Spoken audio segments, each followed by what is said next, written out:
इस वक्त काफ़ी सारे टीम लीडर्स और वो आदमी जो कि श्योर को वहाँ पे वो स्किल सिखाने के लिए आया था, वो भी थोड़ा हैरान था क्योंकि मैग्रॉन ने उस स्किल को एक्टिवेट कर लिया था जो कि बहुत ज़्यादा मिस्टीरियस मानी जाती थी और ब्लैक मार्केट में सबकी पसंद थी। लेकिन ब्लैक मार्केट में ऐसी स्किल को हासिल करने के लिए किसी कमज़ोर का 9 स्टार सिटी वाले को किसी को हराना मतलब एक तरीके से पॉसिबल नहीं लगता था, लेकिन मैग्रॉन के पास ये है। और ये चीज़ मैग्रॉन के पास कैसे आई, ये चीज़ें ब्लैक मार्केट वाले ऐसे रिवील होने नहीं देंगे क्योंकि ब्लैक मार्केट की चीज़ें ब्लैक मार्केट तक ही सीमित रहती हैं, बाहर नहीं आती है। दूसरी तरफ वो आदमी भी वो पूरी तरीके से तैयार हो जाता है, चलो हमला करो। वो आदमी वो मैग्रॉन से कहता है और अगले पल मैग्रॉन अपनी जगह से तेज़ी से मूव करता है। उसके गोल्डन गॉन्कलेट से तेज़ी से रोशनी बाहर आ रही थी जो कि उस गॉन्कलेट के पीछे पीछे तेज़ी से जा रही थी। मतलब वो रोशनी ऐसे जैसे कि पानी की वेव जैसे उस गॉन्कलेट से निकल कर बहते हुए आगे बढ़ रही थी। मैग्रॉन वो काफ़ी समय बाद थोड़ी ताकतवर चीज़ महसूस कर पा रहा था। मैग्रॉन तेज़ी से ऊपर जंप करता है और अपने दोनों गॉन्कलेट को आगे करके अपने पंजों को सीधा आगे कर देता है। देखते देखते उस पंजे के अंदर से एक गोल्डन रोशनी बाहर निकलती है जो कि सामने मौजूद हर एक चीज़ को चीरने के लिए काफ़ी थी। वो आदमी इस चीज़ को देखने के बाद अपने कटाना को लेफ्ट साइड मोड़ के तेज़ी से फेंकता है और वो कटाना बीच हवा में उस रोशनी को काट के रख देती है। मैग्रॉन उससे लगा था कि उसका ये हमला काफ़ी होगा, लेकिन उसका वो हमला वो काट दिया गया था। अगले पल मैग्रॉन दूसरे हमले के लिए तैयार होने लगता है, लेकिन अगले पल मैग्रॉन वो अचानक से नीचे खिंच कर जाने लगता है। पता नहीं क्यों उसके पाँव में कुछ तो आके बंद गया था, जिसके कारण मैग्रॉन तेज़ी से दौड़ते हुए नीचे जाने लगता है। मैग्रॉन ये सब देखने के बाद तुरंत ही अपने पंजे से सीधे अपने पाँव की तरफ हमला करता है जहाँ पर वो इनविजिबल सी रस्सी थी। वो इनविजिबल रस्सी जैसे ही मैग्रॉन के उस कंक्रीट के कांटेक्ट में आती है और मैग्रॉन उसे पकड़ के जोर से खींचता है। मैग्रॉन को लगा था कि वो उसे तोड़ देगा, लेकिन अगले ही पल सामने वो आदमी जिसकी उंगलियों से वो रस्सी बंधी हुई थी वो तेजी से उड़कर उस रस्सी की वजह से खिंचकर मैग्रॉन के पास जाने लगता है। मैग्रॉन उस आदमी को अपने इतने करीब देखकर हैरान होता है और अगले ही पल वो आदमी और मैग्रॉन एक दूसरे को एक जोरदार पंच मारते हैं क्योंकि वो दोनों बहुत ज़्यादा करीब आ गए थे और बचने के लिए या तो मैग्रॉन साइड हो सकता था या तो पंच मार सकता था, लेकिन साइड होने का भी कोई फायदा नहीं था क्योंकि वो आदमी मैग्रॉन से बंध चुका था। देखते देखते वो दोनों एक दूसरे के पंच के ऊपर एक दूसरे का पंच मारते हैं और अगले पल वहाँ पे एक जोरदार धमाका होता है। होलोग्रामिक पूरी दुनिया वो पूरी तरीके से वाइब्रेट करने लगती है। दूसरी तरफ कैमरे में से वो जो टीम लीडर्स देख रहे थे वो भी हैरान दिख रहे थे। इन लोगों ने तो अजीब ताकत हासिल कर रखी है, लेकिन ये एक अच्छी चीज़ है, ये लोग अभी हमसे बहुत ज़्यादा कमज़ोर हैं। इनके ताकतवर होने से पहले हम लोग अपनी चीज़ को रेडी कर लेंगे। वो आदमी इतना कहता, मतलब आशु इतना कहता और अपना काम करने लगता। मैग्रॉन की फाइट देखने में बहुत ज़्यादा अजीब लग रही थी। आशु को ज़्यादा कुछ समझ नहीं आ रहा था, लेकिन वो डीमन वो पूरे गौर के साथ वो मैग्रॉन को देख रहा था। क्या ये वही हो सकता है? उस डीमन के दिमाग के अंदर यही चल रहा था। दूसरी तरफ मैग्रॉन और वो आदमी लड़खड़ाते तो हुए पीछे जाके गिरते हैं। दोनों ने ही कमाल की ताकत लगा दी थी। उस आदमी ने तो पूरी ताकत लगाई थी और मैग्रॉन ने भी पूरी ताकत लगाई थी, लेकिन उस आदमी ने अपनी ताकत को इस वक्त कम रखा था, इसलिए मैग्रॉन शायद उसका कुछ बिगाड़ भी पाया था। हाँ, समझ गया तुम लोगों को क्या हो। तुम लोग एक सच में अच्छे वॉरियर हो। तुम लोगों को जल्द से जल्द ताकतवर होके आगे आना चाहिए। वो आदमी शर और मैग्रॉन से कहता। शर और मैग्रॉन वो एक साथ अपने सर को हाँ मिलाते हैं और हाँ मैग्रॉन, तुम्हें ये हथियार मिला, ये स्किल भी मिल गई है, तो जितना हो सके उतना इस चीज़ का प्रैक्टिस करना, समझे? वो आदमी मैग्रॉन से कहता और मैग्रॉन अपने सर को हाँ मिलाता। सच में इस फाइट में बहुत ज़्यादा मजा आया था। दूसरी तरफ काफ़ी सारे लोग हैरान भी थे, लेकिन अब वो लोग कर भी क्या सकते हैं हैरान होने के अलावा। दूसरी तरफ देखते देखते वो आदमी वहाँ से चला जाता। शोर और मैग्रॉन एक दूसरे की तरफ देखते हैं। हाँ चलो आज का दिन कैसे भी कंप्लीट तो हो गया। मैग्रॉन शोर से कहता, तूने मुझसे ये बात छिपाई क्योंकि तुम्हें ये स्किल आती है? बैकग्राउंड वो श्योर की बात सुनकर हंसने लगता है। ओह, मुझे लगा कि मैं तुम्हें ये दिखाऊंगा तो ज़्यादा अच्छा लगेगा।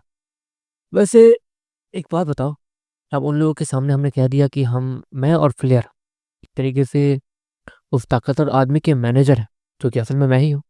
लेकिन यहाँ पर तुम फ्लेयर बन के आए थे, तो परेशानी ये है कि अब अगर मैं इस स्किल का इस्तेमाल करता हूँ अपने इस पंजे वाली का, मतलब पंजे वाले हथियार का, तो उसमें तुम्हारा नाम भी सामने आ सकता है क्योंकि मैं ज़्यादा तुम्हारे साथ रहता हूँ, तो तुम्हें सब प्लेयर समझ सकते हैं। बैकग्राउंड श्योर से कहता, नहीं, मुझे और फ्लेयर को अलग अलग देखा गया है, इसलिए मुझ पे कोई भी शक नहीं करेगा। और रही बात, सारी चीज़ें अभी भी हमारे हाथ में है। तुम अपने असली रूप में जाकर वहाँ पे यही कहोगे कि वो तुम्हारे किसी काम की नहीं थी, इसलिए तुमने उससे किसी को बेच दिया है, और वो खरीदने वाला या तो तुम होगे या तो मैं। बस। श्योर है, बैकग्राउंड को समझाते हुए कहता, और बैकग्राउंड उसके बाद समझ जाता। एक तरीके से श्योर और बैकग्राउंड को अपने बैकग्राउंड को पूरी तरीके से क्लीन हर जगह दिखाना होगा, वरना आगे जाके उन्हें परेशानी हो सकती है ताकतवर लोगों से। जब तक ये लोग ताकतवर नहीं हो जाते तब तक उन लोगों को संभल के रहना ही होगा। देखते देखते श्योर और मैगनॉन अपने कमरे में वापस आ जाते हैं।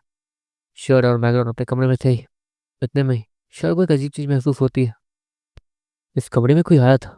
श्योर वो मैगनॉन से कहता है। मैगनॉन भी चारों तरफ ध्यान देता है, लेकिन उससे कोई भी नहीं दिख रहा था। ये तुम्हारा वहम है, यहाँ कोई भी नहीं आया था। मैगनॉन श्योर से कहता है, देखो हम लोग इस चीज़ को हल्के में नहीं ले सकते। अगर कोई कमरे में छिपा हुआ है और अगर किसी ने हमें टेलीपोर्ट होते हुए देख लिया तो परेशानी हो सकती है। श्योर मैगनॉन को समझाते हुए कहता, वो लोग तुरंत ही चाहे तो अब छानबीन चालू कर देते हैं, ऐसा भी तो सकता है कि कोई इनविजिबल हो। मैगनॉन श्योर से कहता, ठीक है तो अच्छे से छानबीन करते हैं। श्योर इतना कहने के बाद बिस्तर पर जाकर लेट जाता है और पूरे बिस्तर को अपने ऊपर डाल देता है ताकि उसे कोई देख ना पाए। दूसरी तरफ श्योर चुपचाप अपनी आंखें बंद करता है और अपनी आत्मा को अपनी बॉडी से बाहर निकालता है। अगर यहाँ कोई सच में छिपा हुआ है तो उसके नज़र में श्योर बस सो रहा है। श्योर अपनी आत्मा को बाहर निकालने के बाद अच्छे से चारों तरफ देखता है। मैं प्रकृति से जुड़ा हुआ है लेकिन फिर भी यहाँ ऐसा कोई नहीं दिख रहा जो कि इनविजिबल होकर छिपा हो। श्योर मन मन सोचता और तेजी से पूरे रूम की छानबीन करता। श्योर फिर से नॉर्मल हो जाता है और श्योर को यही लगता है कि ये उसका वहम था। दूसरी तरफ श्योर उसके अलमारी के ठीक ऊपर एक अजीब सा ब्लैक लिक्विड था जो कि बहुत ज़्यादा कम था, लेकिन वो मूव कर रहा था। दूसरी तरफ देखते देखते 12 बज जाते हैं। श्योर और मैगनॉन देखते देखते टेलीपोर्ट होकर वापस समय में पीछे आ जाते हैं। दूसरी तरफ श्योर जैसे समय में पीछे आता है उसे लोग रास्ते पर दिखते ही नहीं है। सभी लोग कहाँ गए? श्योर चारों तरफ देखते हुए कहता, लगता है छिप गए होंगे। मैगनॉन लंबी सांस लेते हुए कहता, पहले महल चलते हैं। सभी लोग जहाँ तक है अपने अपने घरों में हैं, या फिर हो सकता है कि राजमहल चले गए हों। श्योर और मैगनॉन इतना करते हुए राजमहल पहुँचते हैं जहाँ पर वो सिपाही श्योर और मैगनॉन को देखता तुरंत उनके पास आता, जल्दी चलो। वो आदमी श्योर से कहता, क्या हो गया? श्योर तेजी से उसके पीछे भागते हुए कहता, मेरे पीछे चल दिया तो भी पता चलेगा। वो आदमी इतना कहता और देखते देखते श्योर और मैगनॉन सिपाही के पीछे जाते हुए सीधे राजकुमारी के कमरे में पहुँचते हैं। वहाँ पर काफ़ी सारे लोग जमा थे और थोड़े डरे हुए लग रहे थे। राजकुमारी के कमरे में पहुँचने के बाद श्योर सामने कुछ नोटिस करता। राजकुमारी अपने बिस्तर पे थी। ब्रिजेन वो उसका इलाज कर रहा था। तुम आ गए? ब्रिजेन हैरानी से श्योर से कहता, क्या हुआ? श्योर तुरंत ही वहाँ पहुँचते हुए कहता, हाँ राजकुमारी और लीना के बॉडी में मुझे कुछ मिला। ब्रिजेन श्योर से कहता। श्योर वो कन्फ्यूजन भरी नज़रों के साथ वो ब्रिजेन को देखता। उनकी बॉडी से इतना करने के बाद ब्रिजेन अपने हाथ को आए करता जहाँ पर एक छोटा सा ब्लैक लिक्विड था। ये तो श्योर हैरानी से कहता, हाँ कि यहाँ आया कैसे वो नहीं पता। हो सकता है कि ये उन्हीं लिक्विड्स में से हो जो कि, या फिर कुछ समझ नहीं आ रहा। श्योर वो ब्रिजेन की बात समझता, अपने सर को हाँ मिलाता। इसका इलाज मिला? श्योर वो ब्रिजेन से कहता, नहीं इसका इलाज तो नहीं मिला अब तक। ब्रिजेन वो श्योर से कहता, ब्रिजेन को अब तक कुछ भी नहीं मिल पाया था, लेकिन श्योर अचानक से उसके दिमाग में एक आइडिया आता, मतलब ये अजीब सी ब्लैक लिक्विड वो राजकुमारी की बॉडी के अंदर है। श्योर वो ब्रिजेन से कहता, हाँ। और देखते देखते अब राजकुमारी की सांसें भी जानी शुरू हो रही है, उन्हें घुटन हो रही है और भी बहुत कुछ। ब्रिजेन उस राजकुमारी के पूरे बीमारी और अभी उनके साथ क्या हो रहा है सब कुछ बताते हुए कहता, अच्छा सुनिए आपके पास नमक होगा? श्योर वो उस सिपाही से कहता, नमक? हाँ नमक की यहाँ पे कोई कमी नहीं है। सुनो तुम्हें कितना नमक चाहिए सब बता दो। वो सिपाही उसे कुछ समझ तो नहीं आ रहा था, लेकिन अभी के लिए किसी के पास भी ज़्यादा टाइम नहीं बाकी रह गया था। श्योर नमक और पानी दोनों मंगवाता है और दोनों को मिक्स करने के बाद वो उस राजकुमारी को पीने के लिए कहने लगता है। उस राजकुमारी को तो श्योर बेवकूफ़ जैसा लग रहा था। नमक और पानी पीने से मतलब ये कौन सी दवाई होगी? राजकुमारी फिर भी उसके पास कोई चांस नहीं था, तो वो हिचकते हुए आवाज़ के साथ, और वो सांस भी नहीं ले पा रही थी, जैसे तैसे उस पानी को पी जाती है। दूसरी तरफ ब्रिजेन उसे भी ठीक से कुछ समझ नहीं आया था, लेकिन ब्रिजेन वो उसी गिलास में जहाँ पर नमक और पानी का मिश्रण था उसे अपने हाथ पे डालता है जहाँ पर वही लिक्विड था। अगले ही पल वो लिक्विड वो भाप में बदलने लगता है। ब्रिजेन हैरान हो जाता और फिर उसी राजकुमारी को देखता जहाँ पर वो राजकुमारी तड़प रही थी। दूसरे सैनिक वो श्योर और मैगनॉन को गुस्से से देख रहे थे कि उन लोगों ने ये क्या किया। अगले ही पल राजकुमारी की आंखें और नाक से तेजी से ब्लैक रंग की स्मोक निकलनी शुरू हो जाती है, जो कि बीच हवा में जाकर गायब हो जाती है। राजकुमारी अचानक से लंबी लंबी सांसें लेती है और खड़ी हो जाती है। ये काम कर रहा है, श्योर है, इस्माइल के साथ कहता। ये कैसे हुआ? ब्रिजेन वो अचानक से श्योर से कहता, तुम्हें लीच के बारे में पता है? शायद वो जो बीस्ट है वो उसी लीच का म्यूटेशन है। श्योर वो ब्रिजन से कहता, और ब्रिजन उसे समझते देर नहीं लगती कि श्योर क्या कह रहा। देखो गाइस, लीच को जो है ना हिंदी में आप लोग समझोगे या नहीं आई डोंट नो, जोक कहते हैं, जोक, जो खून चूसता है, ठीक है।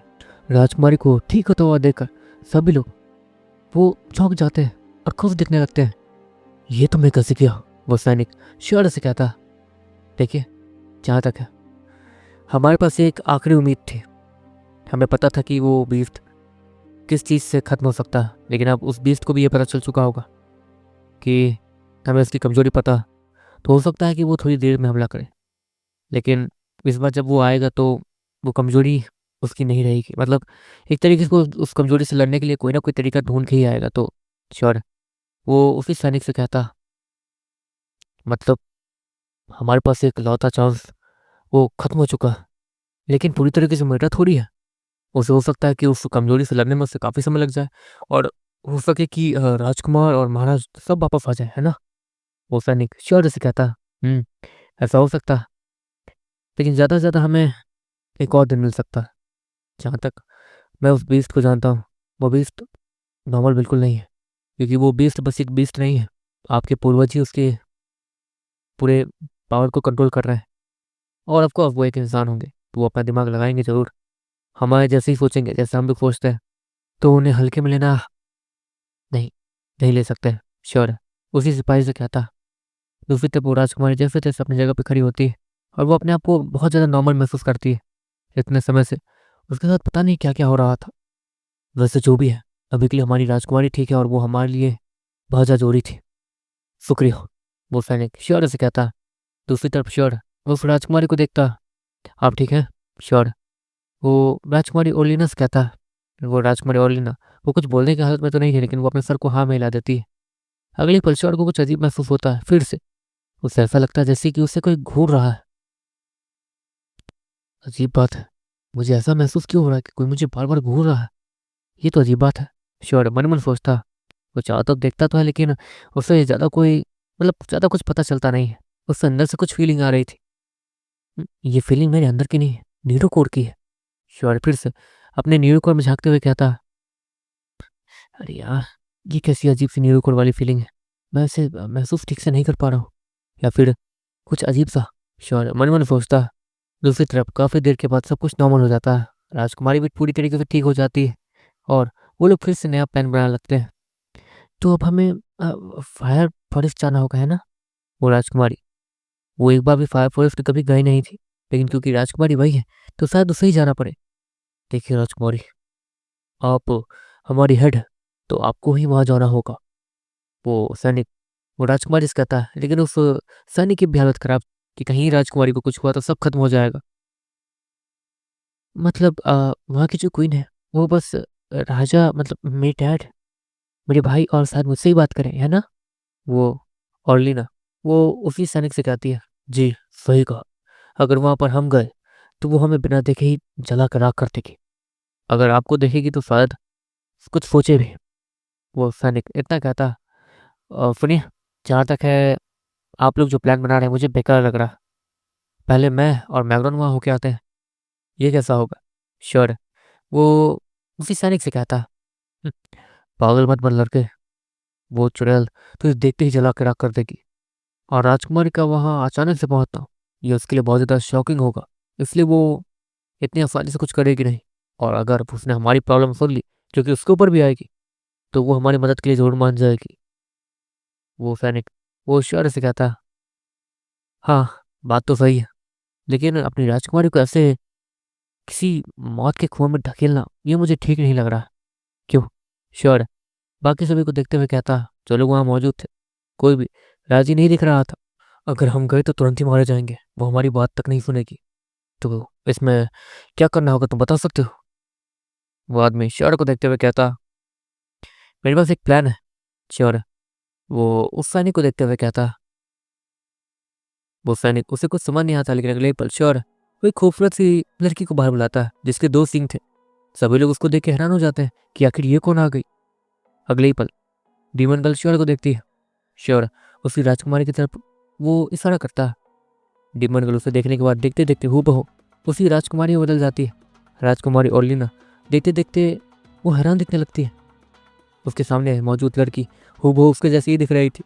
डीमन गर्ल किसी का भी रूप ले सकती थी। वैसे ज़्यादातर श्योर इसका इस्तेमाल फ्लेयर के लिए करता था ताकि फ्लेयर और श्योर अलग अलग रहे, लेकिन अब यहाँ पर इमरजेंसी है ही तो ठीक है, ये भी अच्छा है। लेकिन श्योर वो तो अब सबके नज़र में भूत से कम नहीं लग रहा था। ऑफकोर्स इस समय में कोई भी अपने बीफ्ट को बाहर नहीं बुला सकता है, और ऊपर से ये कोई बीफ्ट लग भी नहीं रही थी, ना ही कोई क्वीन या किंग, ये तो कुछ और ही थी, 2 सींग वाली। देखो समझाने का बहुत सारे मौके मिलेंगे, क्यों अभी के लिए तो हमें हमारे प्लान पर फोकस करना चाहिए, क्यों। श्योर सभी से कहता। सभी लोग अपने सर को हाँ मिलाते हैं। ऑफकोर्स अब श्योर को कोई हल्के में बिल्कुल नहीं ले सकता था। राजकुमारी ओलिना, मतलब राजकुमारी ओलिना, आप एक काम कर सकती हैं, इसे अपने सारे तौर तरीके सिखा दीजिए ताकि ये आपके हिसाब से सारी चीज़ें कर पाए। वो श्योर राजकुमारी से कहता। वो राजकुमारी अपने सर को हाँ मिलाती और डीमन गर्ल को देखती, जो कि ईवल वाली स्माइल के साथ उसे देख रही थी। उसे देख के तो कोई भी डर जाए, लेकिन राजकुमारी की ये ईवल वाली स्माइल वो देख के सभी पागल ही हो गए थे, क्योंकि राजकुमारी ने आज से पहले ऐसा स्माइल कभी किया नहीं था और डीमन गर्ल उसके रूप में वैसे ही स्माइल कर रही थी। वो राजकुमारी अपने नज़रों को हटाती है और फिर एक लंबी सांस लेती है। श्योर और बाकी सभी राजकुमारी और डीमन गर्ल को अकेले काफ़ी देर तक छोड़ देते हैं, और जब डीमन गर्ल बाहर आती है तो उस राजकुमारी ओलिना और डीमन गर्ल में कोई फ़र्क ही नहीं दिख रहा था। श्योर एक लंबी सांस लेता है, उन दोनों में से मतलब उन दोनों को पहचानने की कोशिश करता है कि असली ओलिना कौन है, और श्योर नहीं पहचान पाता। श्योर को उन्हें पहचानने के लिए उनमें से फ़र्क करने के लिए अपने न्यूरोकोड का इस्तेमाल करना पड़ा था, जहाँ पर डीमन गर्ल उसे पहचान में आई थी न्यूरोकोड की वजह से। तो तैयार हो। श्योर वो डीमन गर्ल से कहता है और डीमन गर्ल अपने सर को हाँ मिलाती है, और देखते देखते वहाँ पर सभी लोग तैयारी करने लगते हैं ताकि वो लोग फायर फॉरेस्ट जा सके। फायर प्रिंसेस, एक बात बताओ, तुम्हारी मॉम को सबसे ज़्यादा क्या पसंद है। श्योर इस्माइल के साथ फायर प्रिंसेस से कहता, उन्हें इंसान की खोपड़ी पसंद है, जिसकी दोनों आंखों में अपने लंबे लंबे दांत कराकर उसमें से खून पीती है। हाँ, ये चीज़ उनकी बहुत ज़्यादा फेवरेट है। फायर प्रिंसेस श्योर से कहती है, तुमसे पूछना ही कुछ भी बेकार है, कुछ ऐसा बताओ जो कि हम उनके लिए लेके जा सके। श्योर वो प्रिंसेस से कहता, देखो जहाँ तक है सभी लोग खतरे में, तो इससे बड़ी न्यूज़ और कुछ नहीं हो सकती। वहाँ पर तुम्हें जाते ही ये कहना होगा कि हम सभी पे मुसीबत आई है और कुछ नहीं, बाकी चीज़ें वो लोग समझ जाएंगे। वो फायर प्रिंसेस श्योर से कहती है, लेकिन फिर भी कुछ तो लेके जाना होगा ना, ताकि वो थोड़ी खुश हो जाए। श्योर वो फायर प्रिंसेस से कहता, एक काम क्यों नहीं करते, मुझे अपने साथ ले चलो, बोलना कि मैं इसका प्रिंस हूँ, वो बहुत ज़्यादा खुश हो जाएंगे। वो प्रिंसेस श्योर से कहती है, मतलब मौत के कुएं में ढकेलने की बात आए तो वहाँ पर तो एक से एक प्लान है तुम्हारे पास, हैं। श्योर खुद में बड़बड़ाते हुए जा रहा था। दूसरी तरफ वो राजकुमारी ओलिना वो श्योर को देखे जा रही थी। श्योर को तो ये लग रहा था कि पीछे डीमन गर्ल खड़ी है, लेकिन उसे क्या पता था कि राजकुमारी ओलिना पीछे खड़ी है। हाँ वैसे तुम तैयार तो हो ना, वैसे इस रूप में भी बहुत प्यारी लग रही हो। श्योर ओलिना के गाल को पिंच करते हुए कहता। उसे तो ये लग रहा था कि वो डीमन गर्ल है, लेकिन श्योर जैसे इसके गालों को पिंच करता है श्योर के हाथ वो थोड़ा सुन टाइप होने लगता है। अरे तुम दूसरे की स्किल भी कॉपी कर सकती हो क्या, मुझे नहीं पता था। श्योर अपने हाथों को चेक करते हुए कहता, लेकिन श्योर जब रियलाइज करता है कि उसने क्या किया तो श्योर तुरंत ही पीछे हट जाता है। अरे देखो देखो, मुझे नहीं पता था कि तुम, सॉरी। श्योर अपने कानों पे तुरंत ही उंगली डालते हुए कहता। बाकी सामने खड़ी वाली ने वो कुछ गलत ना समझे, कोई असल में क्या है ना, मेरी वो दोस्त बहुत ज़्यादा नखरेली है, बहुत ज़्यादा नखरेली है, और उसे बहलाना फुसलाना पड़ता है बार बार, तो मुझे ये सब करना पड़ता है, मतलब मुझे ये सब करते रहना होता है। और श्योर इतना कहते कहते पीछे पलटता है, क्योंकि ऑफकोर्स डीमन गर्ल उसके पीछे आके खड़ी हो गई थी और उसकी सारी बातें सुन रही थी। श्योर जैसे ही पीछे मुड़ता है वो हकलाते हुए पीछे मुड़ रहा था। पीछे डीमन गर्ल आड़ा टेढ़ा सा मुंह बना के खड़ी थी। वैसे ये मेरी बहुत ज़्यादा खूबसूरत दोस्त है और ये मेरी मदद करती है, और इसकी वजह से ही आज मैं सब कुछ हूँ। श्योर वो डीमन गर्ल की तारीफ करते हुए कहता, तब जाकर शायद डीमन गर्ल स्माइल कर पाती है। अच्छा हाँ राजकुमारी, एक और चीज़, जहाँ तक है आपके पास ज़्यादा कोई ताकत है नहीं, तो श्योर इतना कहता और मोटे कीड़े को बाहर निकालता। वो मोटा कीड़ा श्योर के हाथों में आता है, तुरंत ही उस राजकुमारी के कंधे पे कूद के चढ़ जाता है। वो राजकुमारी उसके बॉडी के पूरे रोंगटे खड़े हो जाते हैं। ऑफकोर्स उसके कंधे पे अभी एक ड्रिलर स्टोन आके बैठ गया था, और ड्रिलर स्टोन वो क्या है सभी को पता था। ये मुझे, वो राजकुमारी वो लंबी सांसें लेते हुए कहती है, उसके पूरे बॉडी से पसीना ही पसीना निकलने लगता है। देखिए वो मेरा दोस्त है, मतलब मेरा बीस्ट है, वो आपको कुछ नहीं करेगा। असल बात यह है कि यहाँ पर हो सकता है कि आपको परेशानी हो। मेरा दोस्त आपकी यहाँ से निकलने में मदद कर देगा। हाँ, अभी के लिए तो आपकी सेफ्टी ज़्यादा ज़रूरी है, वरना आपके पापा और आपके भाई हमें जिंदा नहीं छोड़ेंगे। वैसे मेरा ये छोटा दोस्त ज़्यादा ताकतवर नहीं है, लेकिन आपकी यहाँ से भागने में ज़रूर मदद कर देगा। श्योर। इतना कहता और वहाँ से पलट के जाने लगता। दूसरी तरफ राजकुमारी ओलिना वो अपने कंधे पर देख रही थी, जहाँ पर वो मोटा कीड़ा अपने डरावने से चेहरे के साथ राजकुमारी ओलिना को देख रहा था। राजकुमारी ओलिना के पास ताकत थोड़ी है जो कि वो इससे डरेगी नहीं। ऊपर से ये मोटा कीड़ा वो एक ड्रिलर स्टोन था, जो कि कभी भी ताकतवर नहीं हो सकते हैं, ये लिख दिया गया था। क्योंकि ऐसे ड्रिलर स्टोन्स इन्हें सिर्फ खाना ही पसंद होता है, ताकत बढ़ाना नहीं। और अगर कोई ड्रिलर स्टोन गलती से भी ताकतवर हुआ तो बहुत बुरा हो सकता है।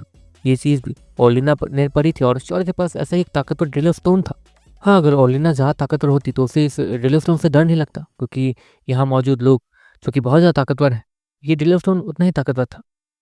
लेकिन ओलिना के पास तो ताकत ही नहीं थी, उसने नीरू को भी जनरेट नहीं किया था, इसलिए उसे इस ड्रिलर स्टोन से बहुत ज़्यादा डर लग रहा था। वो राजकुमारी ओलिना इतना सोच के मोटे कीड़े को देख रही थी इतने में ही। वैसे राजकुमारी ओलिना, मैंने कहा ना मेरा दोस्त अभी उतना ताकतवर नहीं है, इसलिए आपको परेशानी हो सकती है, तो ये भी रख लीजिए। शौर्य इतना कहता है और येलो पेसर को ओलिना के दूसरे कंधे पर डाल देता है।